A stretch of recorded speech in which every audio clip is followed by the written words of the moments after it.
Thank you আমার জীবনে আসার জন্য, আর চলে গিয়ে অনেক কিছু শিখিয়ে দেবার জন্য। তুমি না এলে হয়তো আমি জীবনটাকে সহজেই নিতাম। তুমি আসলেই আমাকে জীবনের সেরা শিক্ষা দিয়েছ। তুমি শিখিয়েছ যে খুব সহজেই কাউকে ভরসা করতে নেই।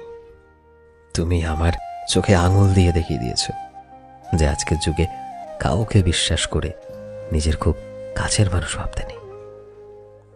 আজ আমি আর কাউকেই খুব সহজে অন্ধের মতো বিশ্বাস করি না। আজকাল আমি মানুষকে খুব সময় ধরে পরখ করি, একটু সময় নেই, তারপরই মানুষকে বিশ্বাস করি, আর তারপরই তাকে জীবনের জমে থাকা কথাগুলো জানাই। থ্যাংক ইউ আমাকে এত কিছু শেখানোর জন্য।